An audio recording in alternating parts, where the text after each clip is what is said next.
Hi folks, and welcome back to the channel. Well, what do you know? Another day and another error message on the dash of the Mercedes. Well, I'm here with my Mercedes ML Class W164 chassis, and today we've got a check engine light on the dashboard. So, why don't we do some diagnosis and find out what the problem is? Alright folks, so I've grabbed my iCar Soft CR Pro diagnostic tool for diagnosing the car today. Now what I love about this tool is it actually does the specialist functions of all manufacturers of vehicles. So we'll select diagnostics, and then you can see you actually can select any vehicle. So I'll choose Mercedes-Benz. Now having chosen Mercedes-Benz, this is actually the same functionality now as an iCar Soft MB version 2.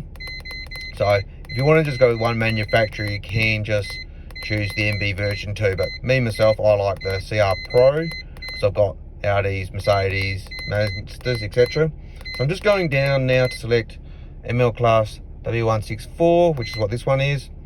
I'll select diesel, and now this one's actually a ML300, so I select that.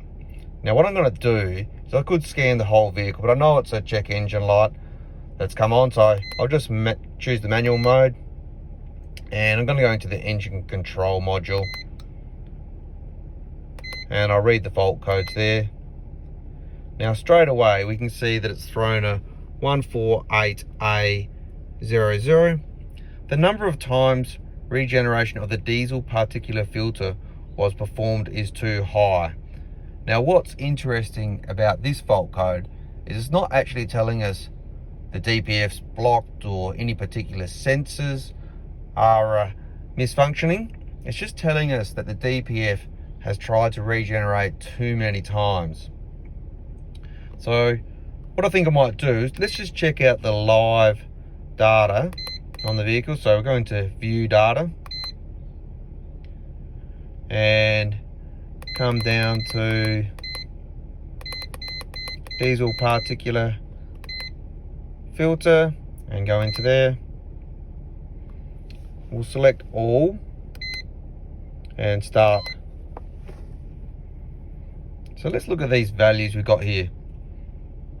So we've got kilometers, got the ash content of the diesel particulate filter at 2 grams, differential pressure sensor of the DPF, exhaust back pressure, load state filter at 4 grams,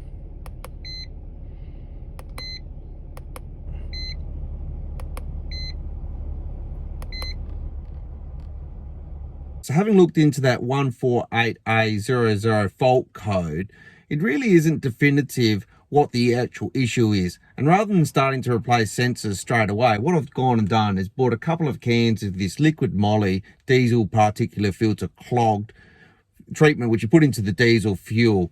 And as you saw on my dashboard, I've got about 2/3 of a tank of fuel. Now this is a 95 litre tank. Now when you look to the specific instructions on the can, what you can see is it actually tells you to use this treatment between 50 and 75 litres and don't actually overuse it. So what I'm planning on doing is right now I'm going to stick one of these cans into the fuel treatment.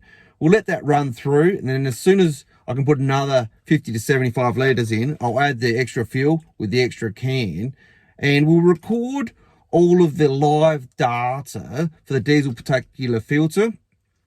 Then we'll do a comparison in this video actually of after I've run these 2 cans of fuel treatment, and we'll just monitor to see if this check engine light comes back on and if it throws that code again. So let's put it in right now. I've taken the cap off, put that spout on, and let's add the full contents of that can. As I said, we know that it's got between 50 and 75 litres of fuel in this vehicle. So we've added the contents to the can straight in there.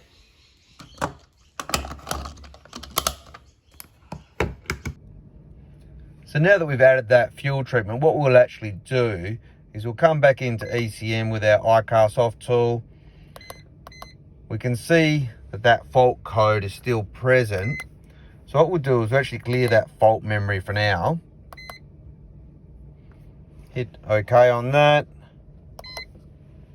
Erasing fault code. And we'll just start the engine. And we can see that straight away now that fault code has now removed the check engine light. So we've now got those fault codes cleared and the check engine light is removed from the dash as you saw. So what we now do is we'll just keep driving the car for the next couple of weeks probably, monitor the situation if that check engine light comes back on.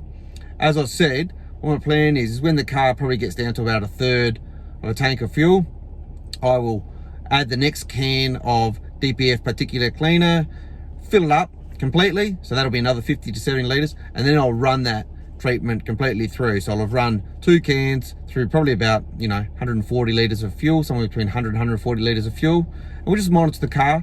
And then what I'll do is I'll do another live data stream and we'll check the before and after of where those DPF actual values are and if the check engine lights come on or not. Alright folks, so it's been about a week or two now and I've drained the first tank with the DPF anti-clog.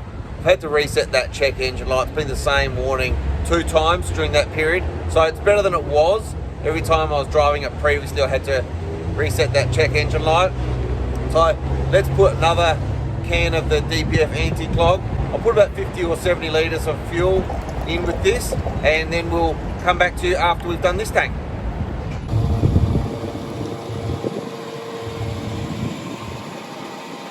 So there we go, we're up about 60 litres, bang on in the middle, let's stop it there. So folks, it's now been another couple of weeks since I put that second batch of DPF clean through the vehicle.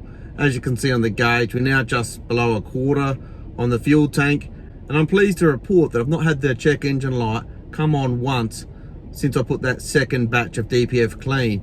So let's get the scan tool out and let's have a look at the live data, and we'll do some comparisons to the live data from now to when we had the issue back nearly a month ago now.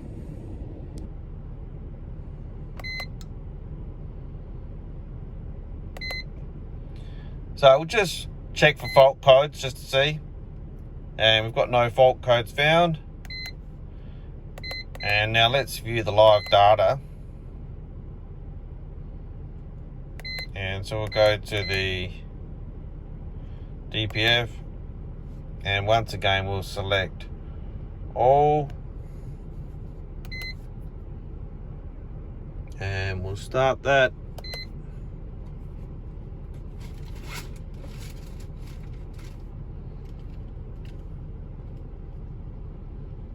So just looking at the values, we can see we've got 189 degrees on the temperature sensor upstream of the DPF. The Lambda upstream, we've got a reading of 5.25. Current kilometer reading 53,864. It's obviously missing 100,000 kilometers there. Ash content of DPF 2 grams. The pressure differential sensor 26 millibars there.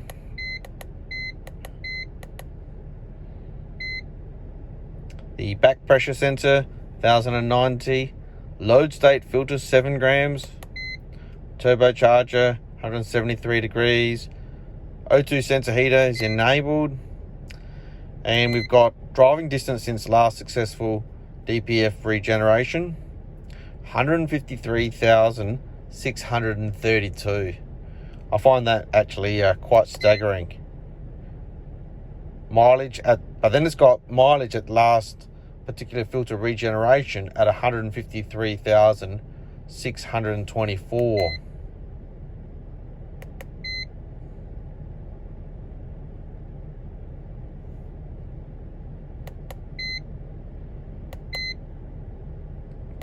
Heating Lambda heating circuit, we've got 1%.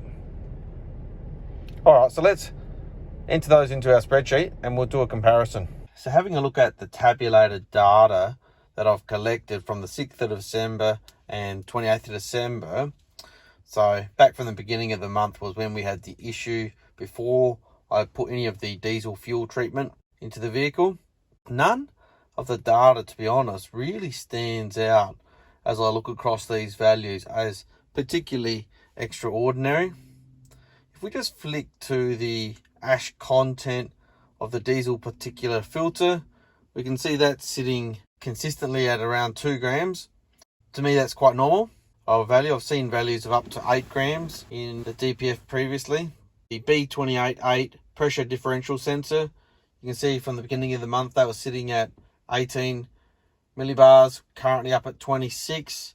I've seen that a little bit higher when doing a regeneration. I've seen that up to sort of 54 millibars, so not unexpected values that we're seeing here. The B60 exhaust back pressure sensor, 1100 millibars from the beginning of the month. It's down a fraction at the moment, 1090, but once again I've seen values significantly higher on this vehicle when it's been doing a regen, up sort of around the 1321. But one of the interesting things that we can depict from this data is the kilometer readings. If we look to the driving distance since successful particular filter regen, which I'm going to assume is actually the kilometers of a particular filter regen, we can see that from the beginning of the month that the vehicle had attempted to do a DPF regen at 152760. However, it was not successful because the successful one was a lower kilometer value. However, if we go across to the right, on the 28th of December, we can see it attempted at 153624, and then it was actually successful at 8 kilometers later at 153632. And the other thing that we can see from this data is that the 153632, when it was successful, is clearly after the kilometer reading on the 6th of December, which would have been 152964.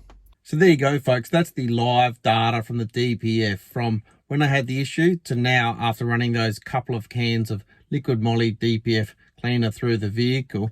Let me know what you think down in the comments below from interpreting this data. Clearly, in my case, running the DPF cleaner has eliminated that check engine light, and we can see that the vehicle's actually done a successful regeneration. In my case, I certainly think it was worthwhile the effort of going down this path as opposed to starting to replace all of those sensors which I showed you in the beginning, or even replacing the entire DPF itself, which could cost up to a couple of $1,000s. So if you have liked this video, do feel free to like and share.